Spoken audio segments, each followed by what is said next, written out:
This is America on the Road, named the best radio show by the International Automotive Media Conference, and now in its 27th year on the air. Thanks for being with us as we bring you the latest automotive information from around the world. And today we have more Mustang news than you can shake a bridle at. Not just one, but two important Mustang stories, including an all-new Mustang lineup for 2024. We're going to see them next year. And details on the sizzling hot Mustang Dark Horse. Chris has got to be happy. He's a Ford fan, Toyota fan, but a Ford fan too, I think. And we'll talk with him about Mustang. If you want to buy a piece of Porsche, better get out your checkbook and better get it out quick. Volkswagen is spinning off Porsche as a separate company, and you can buy shares. So step up there, Chris. Is it a good idea? We'll give you our thoughts coming up. America on the Road is brought to you by Mercury Insurance and DrivingToday.com. If you're looking to save some money, you should switch to Mercury for your auto and home insurance. Californians save an average of $670 with Mercury. So imagine how much you could save. Get a quote today at drivingtoday.com/auto insurance. That's drivingtoday.com/auto-insurance. We need that hyphen in there, apparently. We need our hyphens, don't we, Chris? Yes, always.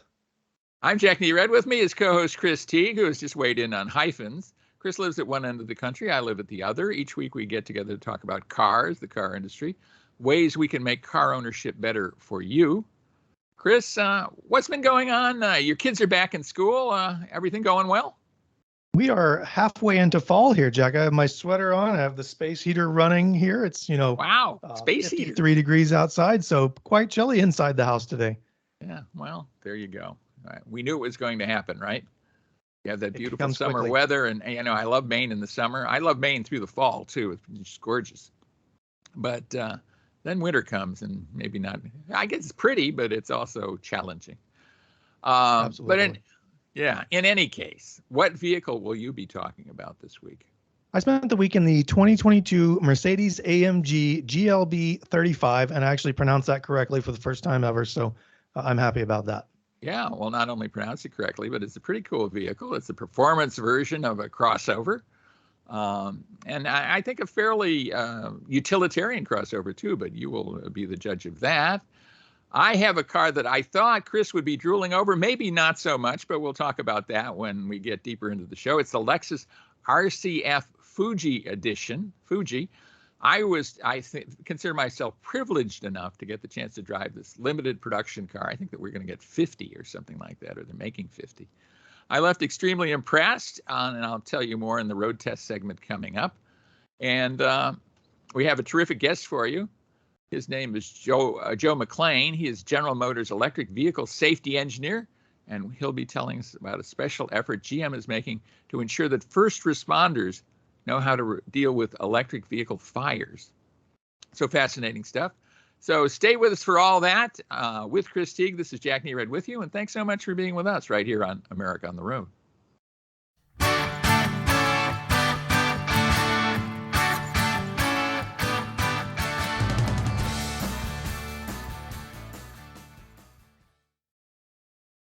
Welcome back to America on the Road with Chris Teague, Jack Nerad back with you. And it is news time. And if you like Ford Mustangs, and who doesn't like Ford Mustangs? Well, maybe Chevy people don't. But if you don't like Ford Mustangs, well, maybe this isn't the segment for you, because we've got tons of Ford Mustang news, including the all-new 7th generation of the Ford Mustang that's been previewed for us. And amazing stuff there to talk about. Chris, what is your first blush look at this new Ford Mustang, this stuff for 2024? There's a lot to like, right? Yeah, there's a lot to like. There were a lot of rumors floating around at first. There was going to be a hybrid Mustang or an all-wheel drive hybrid Mustang and all these things that could have popped up. I'm deeply satisfied with the two cars that we have, and then the Dark Horse later on. I think Ford did a good job with refining the formula, making it more powerful, more tech forward, and the interior looks great. So, I don't own a Mustang. I'm sure diehards may feel differently, but I think they did a good job with the update. I like the update a lot too. I think this is going to be really cool. One thing I want to put out there too, just apropos what you just said, is what Jim Farley, who is the CEO of Ford Motor Company and a guy I've known since he was at Toyota years and years ago, said about internal combustion engines which I think is heartening to those of us who still like internal combustion engines and don't think that electric is the only way to go going forward. He's making it really clear that Ford is in the business of building vehicles with internal combustion engines and will continue to do so, in addition to doing all they're doing on the electric side. And I applaud both of those things. So I think that's important to know. Yeah, and for enthusiasts, they've done a really good job at pushing this at the right market, right? So they've hit their enthusiast base. They brought all the Mustang owners to Detroit for the big rollout of this, and so good for them. Yeah.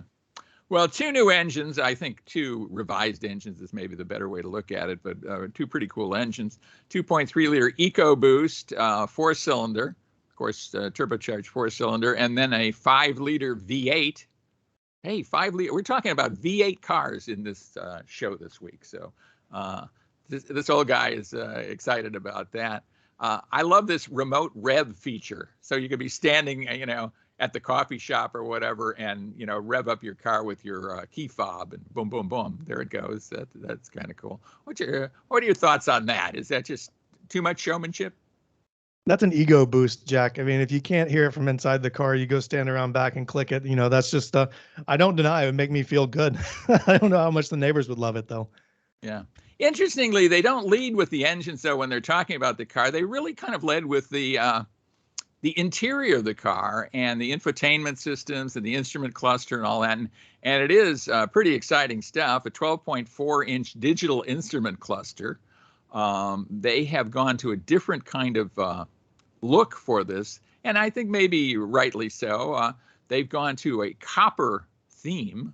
And I know you're a fan of copper, I think. Or is it bronze? I mean, you like all those kind of brownish metals, I think. Huh? Yes, brown is a very automotive journalist friendly color. Yeah, there you go. So they're having this in the and it's configurable. You can go away from the copper color if you want to. I might have a tendency to do that myself. I think they're borrowing stuff from the Mustang Mach-E there. Then they have a 13.2-inch touchscreen in the center stack that runs Sync 4. And the two are kind of placed side by side, so it looks like one massive display. In a lot of ways, it's kind of like entering a driving video game, isn't it? It is. Luxury automakers do this a lot. Mercedes has done this, but BMW has done the continuous panel. It's a big change from the sort of retro look that the previous generation Mustangs had. Right. It has the requisite flat-bottom steering wheel, or you can get it, and of course that makes it much faster. I think losing that little bit at the bottom of the steering wheel lightens the car enough that it probably gains 2 or 3 seconds in terms of 0 to 60 time. It has a standard cloth interior, which I applaud. I am personally a lover of cloth interiors. I don't think we see enough of them, and everybody seems to go to leather or some other kind of vinyl, and I like a nice cloth interior. Of course, you can get leather if you want to. You can get kind of a combination of synthetic cloth and leather, all kinds of different configurations here. This is something that they're putting in that I think is very cool, and it's overhead USB ports. And that's for people who like to install cameras or, track devices, things that check your track times and acceleration and G-forces and all that. I think that's really cool, as opposed to having a bunch of dangling wires. We're all used to seeing that. And so I think that's a great idea. What do you think about this whole infotainment array and what they're doing on the inside of this vehicle? Well, we've talked about it a bunch of times. Ford Sync is one of the best on the market. It's colorful, it's intuitive, it's easy. Sync 4, it takes that to the next level. You can run a couple of apps side by side on the big screen. It works really well, at least in like the Mustang Mach-E, where the screen is oriented the other way around. I applaud the USB-C ports in the ceiling. I've probably written 10 radar detector and dash cam reviews, and every single one of them I bemoan the fact that I have giant cables running all over the place in the car. So good for them. Those are clever touches, and that shows that they're thinking about who's going to use this car, right? Radar detectors and dash cams are big with people who are, driving V8 powered muscle cars. So I could see that being a huge benefit. Makes sense. It does. A B&O sound system is available. Apple CarPlay and Android Auto. They don't mention whether it's wireless or not, the Apple CarPlay and Android Auto. I'm hoping it is. Not sure it is, though, given the fact that it is not called out. Has Amazon Alexa built in, so if you want to be eavesdropped by Amazon, feel free to allow that to happen. What do you think about the looks? I think they've done a pretty good job making it look like a Mustang and actually making it look modern, too. But I want your take on it. I think so. They took a little bit of the roundedness out of it, I guess, in my eye, and made the edges look a little bit crisper and sharper. And the back end is awesome looking. You know, I didn't think it at first, but I heard a couple people say they saw a little bit of the latest Camaro in there, and I think I agree with that a little bit. But it's still definitively a Mustang. You look at it, you see Mustang. So again, with the evolutionary idea here, they've done a good job at just kind of smoothing it out and refining the formula. Yeah, and they keep the signature tri-bar lighting at the rear, which, you know, is useful. Of course, it's a Mustang signature that goes back to 1965. Better aerodynamics. I like the fact that they're continuing to build a convertible. I thought that might be on the chopping block. I know it's a big rental. You go to Hawaii or something, and or Orlando, and a lot of people are getting into Mustang convertibles, so that's important. Cool wheels from 17-inch all the way up to 20-inch alloy wheels. So a lot of good stuff here. 5-liter V8 engine, most powerful of the GT model engines. That's what Ford is claiming. And then also a manual transmission.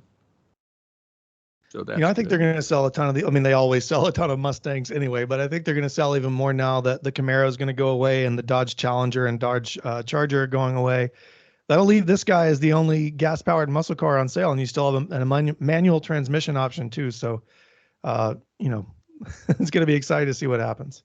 Yeah, it has an electronic drift brake, so you can, burn out your tires at will. Support the tire industry. Let's talk about the Mustang Dark Horse, which is the kind of street legal racing car that they promise soon after the introduction of these other Mustangs. They're saying about 500 horsepower. They won't commit exactly to that, but they say it's the most track-capable 5-liter Mustang, street legal Ford Mustang ever. What's your take on what they're doing there with a new variant? Yeah, I think it's going to be tough to find one of these for a while. I mean, I think everybody's going to be clamoring for the top dog, right? The Dark Horse. You want the most power. It doesn't look radically different than the regular Mustang, but I've seen a video floating around this morning with of an exhaust sound, and man, it sounds fantastic. So I think Ford's done enough to differentiate it and make it special. Right. Well, it's going to have blue coloring, blue stitching across the door panels and seats. I know you're a fan of blue seating, blue seat belts. I think there's an option for a leather kind of dark blue where the blue kind of comes through the perforations in the leather. So that's got to excite the people in the Teague household. I know you love blue interiors. Yes, we do. And why shouldn't you? And when we come back, we will be doing some road testing and some very, very cool vehicles, performance-oriented vehicles, a Mercedes AMG GLB, driven by Chris Teague, and I was driving the Lexus RC Fuji, so very cool. And we'll talk about that when we come back. Thanks so much for being with us right here on America on the Road.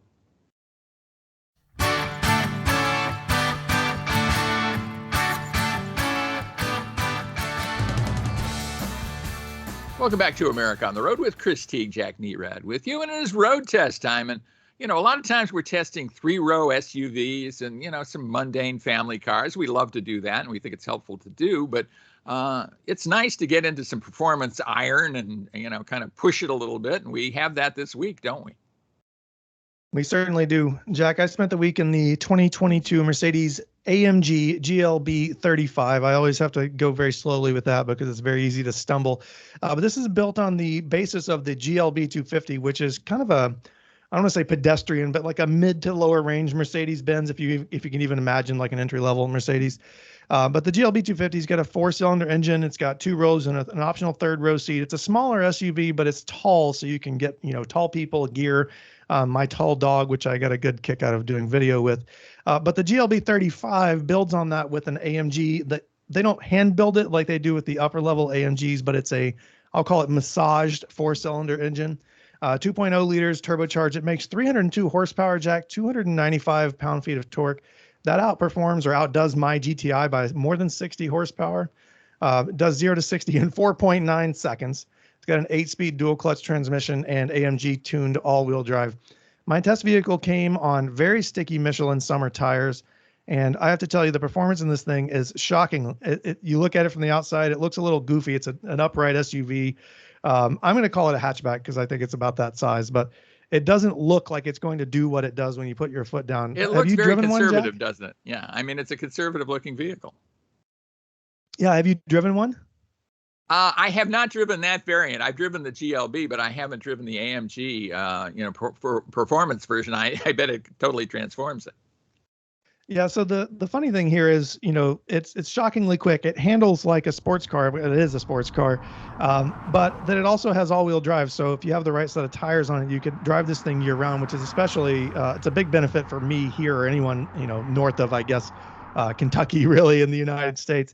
But the performance is 4.9 seconds, 0 to 60. It handles great. So it has adaptive suspension that responds to the drive modes. You can choose comfort, sport, sport plus. And in doing so, you tighten up the suspension, the braking feel changes, the steering changes, and the exhaust opens. And like BMW, Mercedes pumps fake exhaust noise into the cabin, which I don't really love, but it does, lend a little bit to the excitement of driving this vehicle.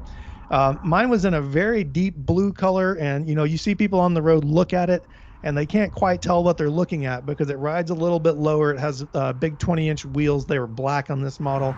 And it looks like a family SUV until, they hear it go by. So it's definitely eye-catching from the styling department. And, you just talked about blue earlier in the show, and, one of my favorite colors. So on the inside, this vehicle has the starting price of around $58,000. You can add a myriad of options to this thing and drive the price north of $70,000 with real leather and upgraded Burmester sound system. But my tester is pretty basic, Jack. It lacked the panoramic sunroof. It had MB-Tex synthetic leather upholstery, which I don't actually mind. I don't get your feeling on this. It looks and feels like real leather. You miss the smell of leather that you get into a nice car. But what are your thoughts on synthetic leather interiors? I'm pro. I like the synthetic leather. I think it, wears just as well, looks pretty much the same. I think most people would look at that interior and go, it's a leather interior. Maybe they need to pump in some leather smell along with the sounds that they're pumping in, and then they'd have it 100%. Or you get a little air freshener thing that leather smell that you hang from your rear view mirror, and you're there, right? You've saved $5,000. You just hang a belt from the rear view mirror and get it over with. Yeah, there you go. But what's that? I said, there you go. Or a piece of jerky. So heated seats are standard in the vehicle. You lose out on cooled seats with the lower level. You can add those with the perforated leather and all the upgrades that comes along with it. One thing that is standard is a very nice infotainment display. It's a 10.25-inch touchscreen and a 10.25-inch adjustable digital gauge cluster. And they're joined together in a panel, just like we were talking about the Mustang in the previous segment. So very nice displays in this vehicle. One thing I don't like, and you can get around this by using the touchscreen, is this has a touchpad controller. Lexus has done this, Acura has done this, and it just never really works out as well as they want it to. It's not as intuitive. But again, you can use the touchscreen here, so you don't have to rely on a confusing touchpad. All around, inside, there's plenty of room up front. My children did, and here's where I tell you how tall I am. At 6 feet tall, I did jockey for space with my 6-year-old daughter. Now she was 5, now 6.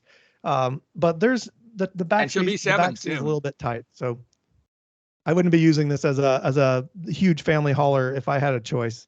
But you do have plenty of cargo space, and there's a lot of headroom. So I'm going to run out of time if I keep jabbering. But solid performance, Jack. Great styling. I think I need something a little bit bigger, but I enjoyed the week with the vehicle.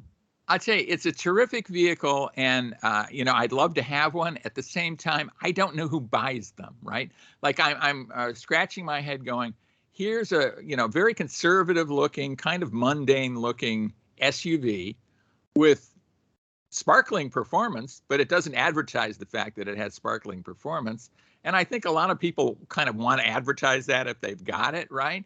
And it's expensive. It's not a big vehicle, so that's a lot of change for a vehicle that size. I love it, but I wonder who it's for. I think you do give up some practicality here. Although, I mean, if you buy a GLB 250, you still have the same practicality. So I don't know. You have to really want that performance to go for the extra money or the extra badging, I think. Yeah. I think it's something that plays probably better in Europe than in North America, but I'm glad they bring it here, and it's very, very cool. I'm reviewing another car that I'm glad they brought to North America, and that is the Lexus RC F Fuji. And I kind of thought that Chris would salivate over this, and maybe you're salivating less than I had hoped. This is a 472 horsepower V8 powered Lexus quasi race car, and at the same time, it's all Lexus all the time too. It has all those Lexus luxury features. I think there's a lot to like about this car. Plenty of torque. It's got that old school V8, rear drive kind of stuff, and named after the Temple of Speed, Fuji Race Course, which is a cool place. I was lucky enough to go up there one time. You climb these hills and mountains. You're driving in a bus, and pine trees are all around, and you're in this mountainous setting. You're going, there's a racetrack here? What's going on? And then you see this absolutely gorgeous racetrack. So it brings back wonderful memories from that. And, I could see this vehicle as being really great around that race course. It's a lot of fun. Brembo carbon ceramic brakes are available. It's far more than appearance package because they're lightweighting this thing. It doesn't get more horsepower, but it weighs less. And so it will accelerate from 0 to 60 in 3.96 seconds, according to Lexus. And why would they lie, right? And this has, it's a theme show. It has blue paint. It has this flat kind of blue. I don't talk about paint colors very much because I think, it's a matter of taste, and people can outfit the car in the color they like, and maybe they like different colors than I. But this is stunning. This really looks good. I think sitting out front of my house, I'm like, wow, this is a really wonderful looking car, and the paint job is very, very cool.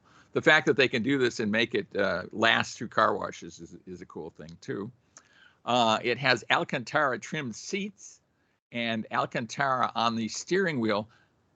And I want your take on this, Chris. I found the Alcantara to be kind of slippery in my hands, and I think that's kind of the opposite of what you would want on a racing type steering wheel. What's your thoughts on that? I think so. Alcantara feels great until you have any moisture on your hand or anything else on your hands at all, and then it loses its feel, and it also ages poorly over time. I love it on seats and headliners and everything else. I think steering wheels I would pass. Yeah.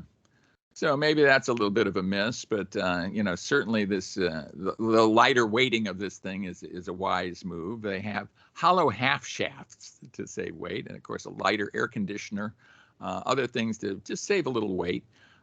It has the adaptive variable suspension, which handles just great. I mean, it handles terrifically well, and at the same time really comfortable, really like a Lexus. I think the combination of this acting like a Lexus and having all this performance is a pretty neat trick to pull off, isn't it?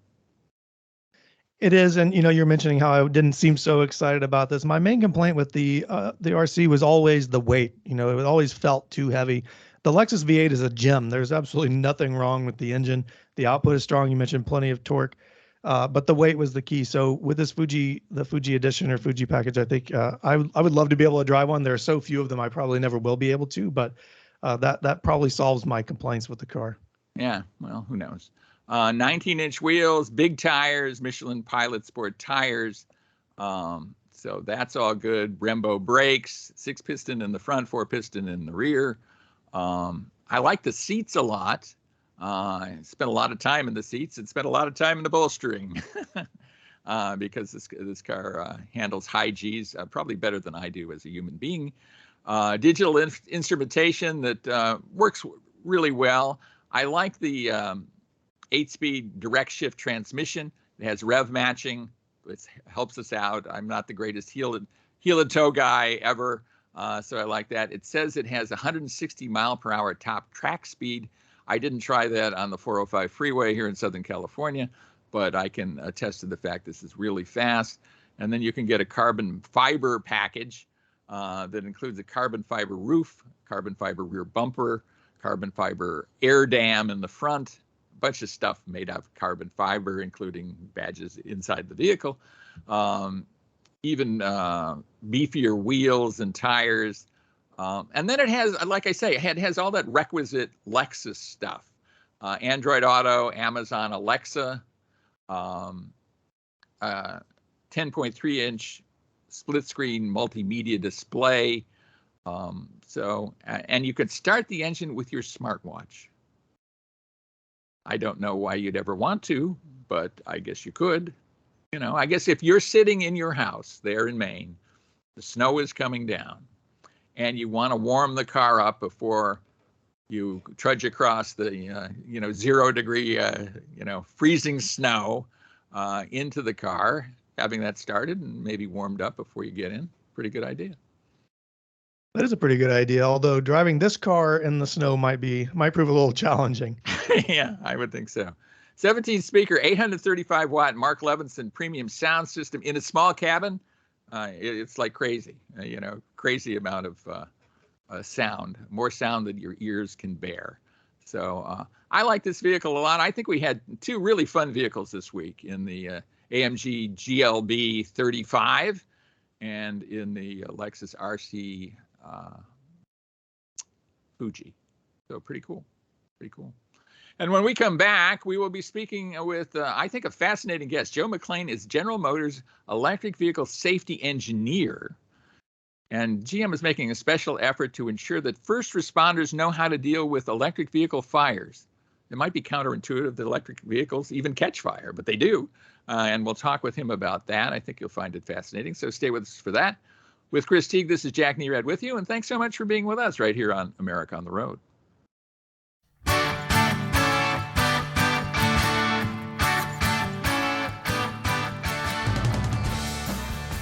Welcome back, everybody, to America on the Road. Jack Nerad with you. We have a terrific guest for you. Joe McClaine is GM Global Product Safety and Systems Engineer working on a really important program for General Motors. It has to do with electric vehicles. Of course, GM making a major effort on electric vehicles.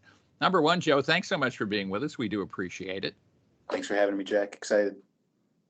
I'm excited to talk with you about this because it seems that this is a very important issue, and it's probably not getting a ton of attention. It's getting attention maybe in safety circles, but not generally. And I think it's important, right, that EVs need to be treated in a different way or somewhat different way than conventional vehicles. And GM is stepping forward to educate first responders to this. Tell us about the program you put together. Yeah, thanks, Jack, for the opportunity. Very excited to talk about this.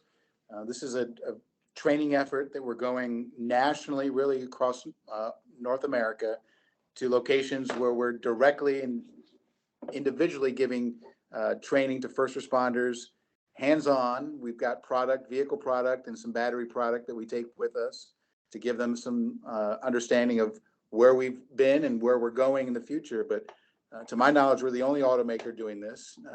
Again, going to deliver this training hands-on. Of course, we're doing it no charge, but communicating our commitment to safety in the broadest sense and really showing the importance of a collaborative approach. We've partnered with General Motors and OnStar, partnered with the Illinois Fire Service Institute, a nationally accredited organization, land-grant university aligned with the University of Illinois. But they are a statutory fire academy for the state of Illinois, but we're going around the country and sharing the information that is already publicly available, but giving the trainees and attendees to this training a peek behind the curtain, if you will, of where General Motors has been and where we're going with our Ultium family of products, and battery management systems and charging systems, the like, and where we're going in the future. So we're going out and communicating not only that we believe these vehicles are extremely safe, we've designed, engineered, built, and will service them as well, but we really think that there's an electric vehicle for everybody, and we're looking to spur the increased adoption of this form of transportation. Well, General Motors has been making electrified vehicles and electric vehicles, for that matter, for a long time now, right? I mean, I date back to the EV1, the GM EV1, the famous vehicle that spawned a movie, among other things. So you have a lot of history in this. How is that history being brought to bear in this project? That's a great question. Certainly, a lot of people don't know that the history of electrification predates the mass adoption of the internal combustion engine. So, more than 100 years ago, we and other automakers really started to look at, for many of the same benefits that are relevant today, the ease of use, the lack of noise, the simplicity of manufacture and of utilization. So we have a part of the presentation and the training that I talk about, the long history of electrification. Certainly, this was seen as the holy grail, the golden standard, right, for transportation and the new horseless carriages. And, it predates really the mass adoption, but Henry Ford, Thomas Alva Edison were all interested in electrifying, and batteries, providing the propulsion for vehicles. Certainly, what you mentioned, the EV1, it's a great product. Many of the members on the team that deliver the training were involved in, the development and testing of that vehicle in the mid-90s. But as part of the presentation, we even talk about General Motors' experience with electrification predating that to the lunar rover vehicles, the moon buggies of the mid-60s and 70s with the Apollo program. And a lot of people aren't aware that General Motors partnered with, some pretty big names in the industry for lunar travel, but we are looking at, again, the Ultium technology of batteries. We're partnering with Lockheed Martin and a proposal for NASA's next generation of lunar rovers and other space vehicles. But the concept of electrification, whether it's here on Earth or extraterrestrial, we are committed to the safe deployment and want to make them aware that this is not something that we take lightly. The idea of electrification is not new, but maybe new to them. But we are serious about this. We've got a lot of experience in doing this, and we want to communicate how seriously we're taking it, and really trying to increase the awareness and comfort from this very important demographic of the United States and certainly North America. If they have any kind of trepidation, we're looking to increase their comfort, increase their awareness of, some of the systems involved and some of the recommendations that, again, have been industry led, and General Motors has certainly been a part of that, through internationally standardized organizations like SAE and ISO and others that, have come up with a body of really strong academic and industry led work for recommendations that we've incorporated into our vehicle designs. Well, General Motors is certainly charging hard into the EV space with the Ultium battery, the Ultium platform. We're seeing a lot of vehicles. I was there for the launch of the unveiling of the Blazer EV, for example, and I've already ridden in the Hummer EV. Yep. Some pretty cool stuff, and that's just the tip of the iceberg. I think you've got a lot of stuff coming, and to make that all work well, certainly you want this to be safe, right? I mean, that's kind of job one, is to make things safe. And that's what you're charged with, isn't it? It is indeed. So we take the design of the products and certainly the testing very seriously. One thing that I want to make you and the listeners aware of that they may not be aware of is that we test in crash sequence and virtual development as well. But we crash test all of our battery electric vehicles at a very high state of charge. The regulations in the US currently say a 95% state of charge.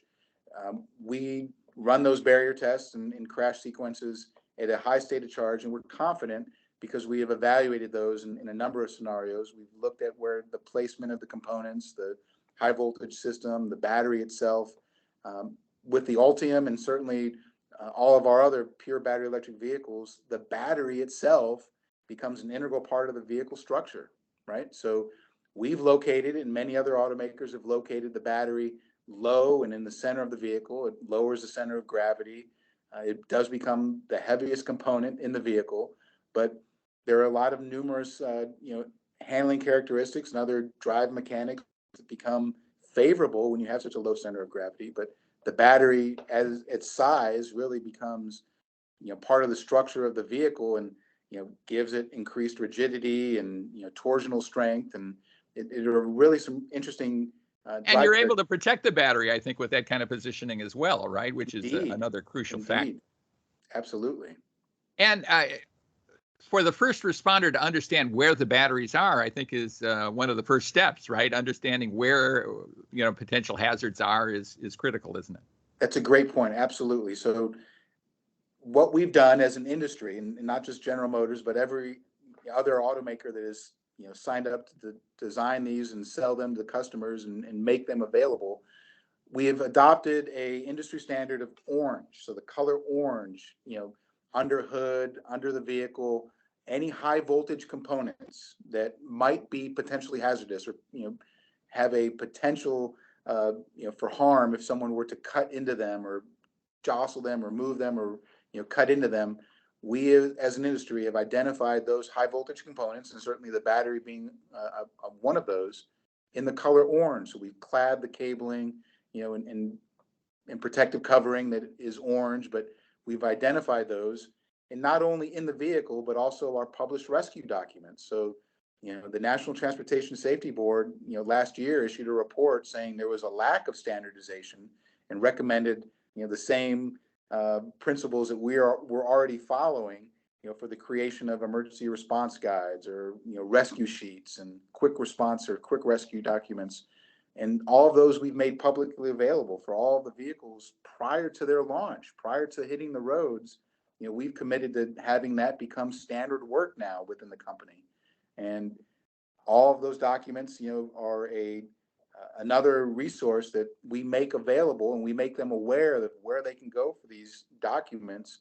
And we're also excited as part of this training to begin to get their feedback on alternative presentations of information. Certainly, the way that we and others in the industry have presented this information has been in two-dimensional format, right? We have downloadable or viewable PDFs, online, but we're interested in, providing an alternative presentation, whether that's three-dimensional, or you can certainly imagine, interactive, like. Something like that can really get the first responder involved in that right. kind of training.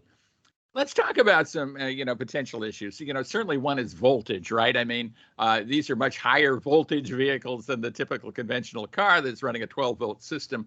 Talk a bit about that. What special issues that brings forward? Yeah, like I said before, so many of the high voltage systems are several hundred voltage, right? So the idea that voltage is dangerous is not new to anybody that's been around or interacted with a circuit breaker, or certainly the 12 volt is a low voltage system that we still utilize for the lights and for door locks and for telematics and other things that might be required in a post-incident or post-crash situation. We call that a post-crash electrical integrity. And so we maintain that doors will be unlocked, lights will be on when it can be after a crash. But the voltage that we're talking about for these vehicles is high. And we've taken pains, we've taken the effort, and so has the industry, to identify where that high voltage system is, and to have a hazardous voltage interlock or interface that is automatically disconnected, and again isolating that high voltage energy into the battery pack and not the components that might be powering the drive motors or taking on charge. But we've also clad all of those and identified those in our first responder information labels, all of our rescue documents, but also the color orange. Right, makes sense. Well, certainly fire is another issue, I think, especially with lithium-ion batteries, which are used in most electric vehicles right now, and probably for the foreseeable future will be. I don't know that it's necessarily intuitive to our listeners to think that batteries catch fire, but there is the potential of that, and there's certainly the potential of heat gain. We probably all felt our phones get hot every now and then, right? Tell us a bit about that. Indeed. So lithium-ion battery fires have some interesting characteristics. They are not easily extinguished with foam or with other non-aqueous or non-water-based. We really talk about using water only to cool the batteries and to extinguish a lithium-ion battery fire.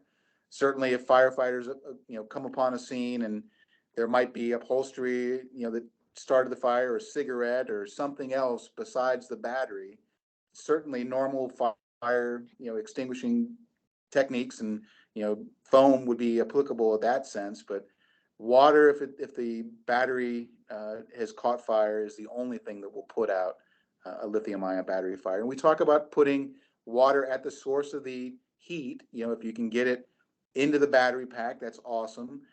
Perhaps the load floor has been breached or damaged in a crash sequence or impact, but spraying water on a hood or spraying hot water on the windshield or the roof line is not going to do anything. So you've got to get the water to the heat source. And there are, we're an automaker, but there are also industry standards being developed by the likes of National Fire Protection Association, SAE, on how you might get water into the battery or quench the fire. But you certainly don't want to just spray water willy-nilly. You want to get that water to the source of the heat.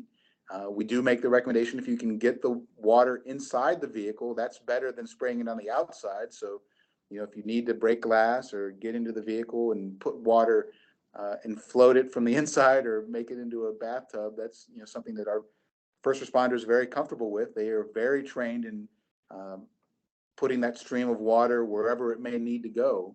But we do want firefighters and emergency services to know that water is the only thing that will really extinguish or cool a lithium-ion battery fire. Yeah, fascinating. And it's not intuitive that you would put water on what is quote unquote an electrical fire, but it's not really an electrical fire, is it? It's not. What is the biggest misconception surrounding safety with electric vehicles that, as you talk to first responders? I think there's a lack of awareness at how the industry has approached this.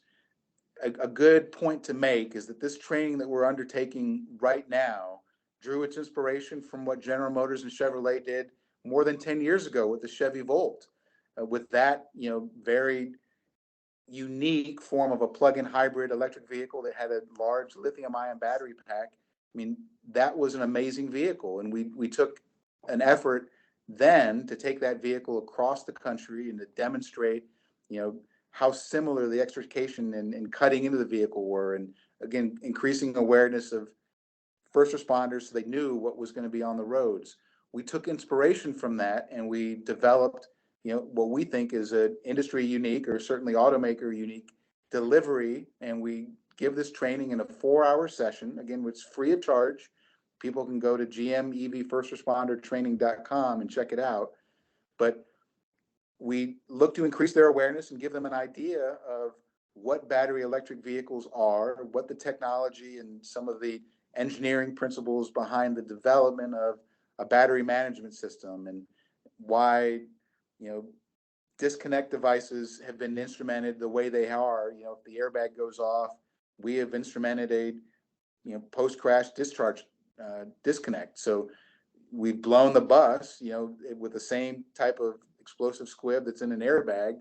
But in the case of a airbag deployment in an Ultium battery-based vehicle, all that energy is going to be automatically, isolated into the battery pack. But I think there's a lack of awareness on, where the state of the art is with vehicles and how the industry, really the whole consumer electronics, certainly the cell phone that I'm talking to you on today, my laptop, any number of personal devices have been based on this lithium-ion battery technology. We've got it at scale, and we think we've got a winning solution. The other thing we talk about in part of the training is the battery electric vehicles are not going to be the only electrified vehicle on the roads. Certainly, there's going to continue to be hybrid electric vehicles, plug-in hybrid electric vehicles, fuel cell electric vehicles. I mean, there are things that they're all related, and the industry has taken an effort to consolidate and work collaboratively to develop standards and recommended practices. But I think every person that comes through this training will be surprised at the depth and the rigor and the thoroughness. And I think people come away with a greater understanding than they had coming into it. Yeah, well, it's an exciting and really interesting thing you're doing. I think General Motors and you personally are to be congratulated for this show. I mean, this is a wonderful thing you're doing. I have a daughter who's a registered nurse and works with accident victims on a day-to-day basis. And, the stories she describes are harrowing. So anything you can do to prevent this kind of problem is much appreciated. You're to be congratulated. Thank you, Jack. And it's a team effort. Again, we believe in the importance of collaboration. We believe in the importance of transparency. And again, demonstrating leadership and getting out there to inform not just first responders, but the motoring public on how committed to the safety of these vehicles we are, and to making that information on how to interact with them freely and publicly available. Yeah, and we're happy to do that here on America on the Road, too. Well, Joe McClaine, GM Global Product Safety and Systems Engineer, thanks so much for being with us. We really do appreciate your perseverance in doing the interview with us. And thanks for all the great information you delivered. Thanks, Jack. I appreciate the time. And stay with us, everybody. We'll be right back right here on America on the Road.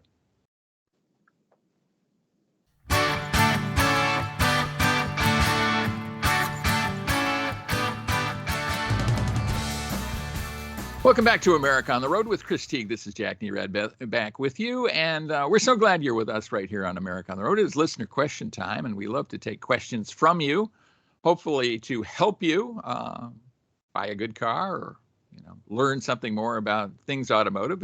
It's our lives. This is what we do. So thanks for being with us. And Chris, I think you probably are a good one to answer this question. This is from Shelley. She has just moved to Grand Junction, Colorado from Southern California, which a lot of people are doing. They're moving out of Southern California. And she wants to know about winter tires. She's never had to deal with winter tires. She's wondering when to put them on. What should she be doing about winter tires? Yeah, there's no set date to put on winter tires. A lot of people say November 1st, you got to put on your winter tires.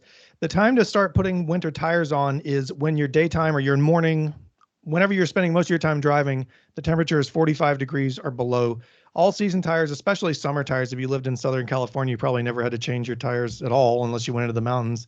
Those are formulated to work at a certain temperature range, and they can get hard, even crack and become brittle when it gets cold outside and you lose traction. So you really want to start thinking about that at 45 degrees or below, when that's your sort of average daytime temperature. And the second part of that is you have to check Colorado law, but here in Maine, you can't run winter tires with studs on them before November 1st. So just make sure if you're going to do studs that you're within the date range on that as well. So no set date, just keep an eye on the thermometer. Yeah. I mean, there are a lot of states that don't allow studded tires at all. Of course, studded tires on dry roads really chew them up. So you can understand why they wouldn't want that. And there's some places where you have to have studded tires or really well advised to have studded tires because you're driving on snow and ice most of the time. And do you run into that, or are your roads cleared pretty much in the winter, well cleared? They do a really good job. You go a little bit further north of me here in sort of the unorganized territories, and those guys and those people have studs on their cars and their trucks. Yeah. So you don't use studded tires? No, believe it or not, somebody's going to slap me for saying this. I run all seasons because I have a very short commute and I don't have to worry about it. But for my wife's SUV, we run Nokian winter tires, and we're going to put those on here in a few weeks probably. Yeah, makes sense. So winter tires are really worthwhile in the right climates, and doing a switch maybe before you have to is the logical thing to do, rather than going, wow, look at all that snow on the ground. I better put winter tires on right now. And a lot of tire shops will store your other tires and do the swap out for free. So just be sure to ask about that, because you could find a lot more convenience by not having to haul the tires back and forth. Yeah, absolutely true. And you have that muddy tire in the back of your car. Who needs that? Well, that's the end of our show. Chris, you've done a marvelous job co-hosting as usual. Thanks so much. Thanks, Jack. Thanks, everybody, for listening. I will say, as I always do, if you like what you heard and you want to take us with you, hit the SportsMap Radio website, sportsmapradio.com, on the Saturday morning schedule. There you can find America on the Road. You can find our podcast on all the major platforms, as well as a formatted radio version of the show. Right. And thanks to the SportsMap Radio Network stations for carrying America on the Road. Most of all, thanks to you for listening to America on the Road. We do appreciate it. You're the reason we do what we do, and we like what we do. So thanks for letting us do it. And join us again next time for another edition of America on the Road.